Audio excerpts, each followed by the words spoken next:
Mike Bohn here with Ray Borg, who's coming off a big win at Eagle FC 44, man. The debut of this organization in the US. You were obviously a key part of this card, one of the big names on there. It's been a couple days now. Just tell me how you're feeling about this win. Feel great, man. I like how much people enjoyed the fight. I really enjoy, how much people enjoyed the win. I'm enjoying the win. I'll tell you that. I feel great. It feels good to be on a streak again, and I look to keep that momentum rolling. So it's I feel great. Yeah, obviously for sure, man. And like you kind of said, there was a lot of spotlight on this card, and you in particular. I know you had the win in UAE Warriors and stuff, but that's obviously kind of the other side of the world. This was back in the spotlight for you in the US. Did you feel that kind of coming into this fight, like maybe that different kind of media attention and just the hype around this card and stuff? I'll be honest. I didn't at first. I'm my mentality right now is just win. Like that's really all I care about is just winning, and making sure that everything that's happened to me, in the past, is starting to finally find its way in the rearview mirror, and I just go in, be professional, make weight, fight, and win. And then it wasn't actually until me and my coaches got out there on fight week that I mainly had remembered oh, this is Khabib's card. It's a lot of attention. I don't know why it didn't really click in my head at first. I was just like, okay, I got a name, I got a date, and I'm gonna win. And then I started to see all the hype and the buzz, and I was like, okay, yeah, now it makes sense. It is Khabib's card, and there is a lot of buzz, a lot of hype behind it. So I didn't really feel it until the week of the fight, but it was pretty cool, man. Yeah, for sure. Like, what about the fight with Cody? In terms of the opponent, like, did you kind of see where he was at in his career? There was a lot of talk of, he if he wins, he wants to be back in the UFC. He had been on a really good run and stuff. Were you coming into that fight like seeing what he was talking about? What did you feel the stakes were for you? Was it just like you said, I just needed to win? You weren't really caring too much about what it led to? Yeah, that's kind of my mentality. Is like I didn't I knew of Cody. For some reason, anytime you say, "Oh yeah, I fought Cody Gibson," or "I'm gonna fight Cody Gibson," that name just always sounds so familiar. So when I first heard about him, when my good friend John Dotson fought him, I was like, that name sounds so familiar, but I didn't quite know who he was. And then I'd researched him because John Dotson was fighting him, and I was gonna try and offer some help to John Dotson, but I'm like, 5 foot nothing compared to how tall he is. So I was like, I can't really help you too much, man. Um, but and then I knew he beat John. I knew he had a win or two before that or something. I knew he was doing good outside the UFC. I know he hasn't been super active, but I know he's had some good wins. So I was a little surprised when I did hear a lot of people my dad and all them were telling me oh yeah, they're saying that if he beats you that that he might get back into the UFC, and that kind of surprised me. But then again, I was like, well, I mean, I guess if he does beat me, then he probably deserves it because I mean, I am, as good as I am. So I guess anybody who beats me would probably be deserving of a good opportunity like that. But I didn't look into that at all because that I don't think that opportunity is there for me. So it doesn't matter to me. If it was one of those situations, okay, the winner gets this opportunity, this big opportunity, whether it's in the UFC title shot, whatever, then I would have looked more into it and more my mindset would have been a little bit different. But because that wasn't a talk about me, then I really didn't care. It was just about winning, and it was just about getting to the fight, doing my job, being professional, and winning. Yeah, that makes sense for sure. And we'll get to kind of what the win leads to in a sec, but I want to ask about the fight. He did start pretty strong in there, and it seems like you made some really good adjustments, especially, going into that second and third round. What do you think was the critical change you made after the start of that fight that led you to take over and dominate to the end? I definitely didn't feel like I got outclassed the way that it was presented to be. Hmm. I will for sure say I did drop the first round. I'm not gonna go in there and say, oh, I won that first round. But I rewatched the fight quite a few times, and I was like, man, these guys are making it sound like I was just getting worked out there. Like they were Yeah. really making it sound like I was getting worked. And He made me miss a lot, I will say that, but he also wasn't like killing me either. Like I was slipping a lot of punches. I was moving out of the way of a lot of punches. But what surprised me was actually his unusual ability to stay really long but also fight short. Like that did surprise me. He was able to like keep a lot of range, keep a lot of distance, but in certain moments be able to play that short distance game. So that took adjustment, but the biggest reason why I think it took some adjustment, or the reason why like I dropped the first round, is because I've been so comfortable with my hands lately, and I've been, each fight I show how much more and I enjoy striking actually more than grappling now. And so I think I just wanted something big, and I wanted something like, like exciting, and I wanted to just go in there and put my hands on him. And I was trying to lure him into a brawl. I wanted to throw down like in the middle of the cage. Like I kind of got in my own head, backstage. I was like overhyped. I was like ready to like, just be in a dogfight. And then my coaches sat me down and they're like, "Hey Ray, this is exactly what we talk about, man. Every time you try to get into these brawls, then that's when you actually lose. You think you're going to be winning, but you're actually losing." So they're like, "If you pick your shots with this guy, if you use skill and movement and speed, you're gonna outclass him and you're gonna beat him." So the beginning of the second round, I started to feel a little bit more. Started to, you know, stop trying to throw power shots and timing and pick shots. And then it was that body shot that just completely changed the entire fight. And I knew it too. I knew if I landed a hard body shot, because that's one thing I've been really working on is, my work to the body. And I knew if I landed a hard one that it would change the game, or it changed the fight. And it definitely did. Do you feel like that was your best performance at bantamweight? Um, yeah, I think so. I definitely liked I think I have a lot of good performances at bantamweight. Or a lot of good performance, decent performances at bantamweight. I have many wins at bantamweight, and then for a while I thought my Ricky Simone fight was one of my best performances at bantamweight. But I think I only held that performance so highly because that was actually the first fight in my career where I really let my hands go.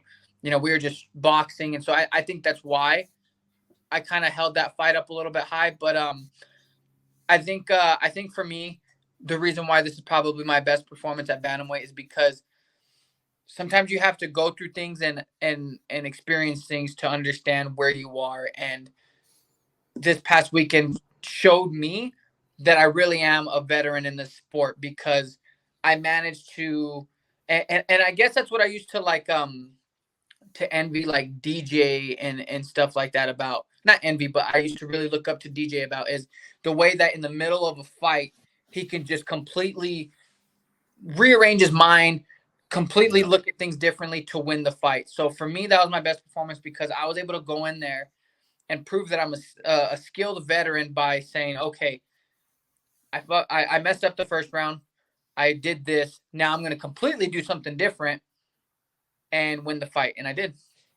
Yeah, no, it was a super admirable performance and everything. So coming off that, what do you feel the future holds? I know, like on the broadcast, they said, they'd love to have you back. I don't know if you were on a one fight deal, like a lot of people were on this card. I know you'd mentioned in your post fight interview, maybe turning around in March if they needed you. Have they given you any inclination of what could be next after this, or what do you kind of want? I definitely, I definitely want to fight soon. I did sign a multi-fight deal. So I do have a few fights to look forward to, but that was so much fun that I'm ready to go again. I know they have a card in March, and I would love to get on that card. Or if it's any of the other, I know they're doing a lot of cards in the States this year, so well, as soon as possible, man. I'm looking to keep this train rolling. Like I'm on a good streak up here. I'm finally exactly where I need to be, and I think that's gonna make for some fun fights and some good wins. Yeah. Do you have any idea? I mean, I guess it's probably hard to know who they even have on the roster or who they're talking to. So is it to you more just about, activity and getting dates than like, I want to fight this guy because it'll get me here or there? Yeah, obviously I always want the best opponents. That's one thing I will say is I don't want. I chose Cody. I chose Cody because I had a couple options, but I chose Cody because he was the most experienced. He had a good name and he was the tougher. So I chose Cody. Um, and the same goes for all my other fights. Like in the future, I just want what's best for my career, but what's also going to challenge me and move me forward. It is kind of hard to say. Like I can't say, oh, I want this guy because I don't know what's going on. It's still a new organization in the States. I know they have a lot of Russian fighters out there in Russia, and they're a little bit more established in Russia, but I don't really know even what that roster looks like. There's so many of those guys that I don't know who's who. So as far as like stateside, whatever they decide to do is cool with me. I just want a good opponent, a good name, and just something to keep moving me forward. Yeah, and I know you said in the post-fight interview as well, I this win proved I'm one of the best in the world, and you said that over and over. I'm still one of the best. Is it going to be tricky, do you think, with Eagle FC to kind of get the court of public opinion to believe that, just because the UFC and Bellator have so many of the top-ranked flyweights and bantamweights? Is it going to take a big body of work to kind of show that to the public in terms of getting the right wins? I have absolutely, just because it's the UFC. Honestly, it doesn't matter if it's Eagle FC, really. Any promotion outside the UFC is always gonna have that hard time validating whether or not they're the best in the world. When really, in all reality, there's a lot of fighters out there that are way better than fighters in the UFC. We just don't know. We just haven't seen them. Like in my humble opinion, I actually think the flyweights in ONE FC are a lot better than the flyweights in the UFC. And that's just my opinion. I think ONE FC has some damn good flyweights. So you're always gonna have that kind of debate outside the UFC is, are you really that good because you're not in the UFC? It's going to be tough, but I definitely think that Eagle FC is going to be able to find some really really good talent and some dudes who arguably are better than guys in the UFC. Does this win, make you want to stay at bantamweight, or if Eagle says, we want to do this at 125, you want to do that, or do you feel this kind of win, especially against someone like Cody, who's on a roll, who's a big bantamweight, kind of did that change anything in your mind about maybe permanently staying in this division? It did, but it didn't. The one thing it did change my mind is because I can, and training's a lot different than fighting. Yeah. But in training, I can roll around and compete with like 55ers and 70 pounders. I'm really strong and I'm very skilled and I'm good at knowing when I need to use speed, knowing when I need to use strength. So with that being said, I always knew that I can compete with big guys, but a fight's different.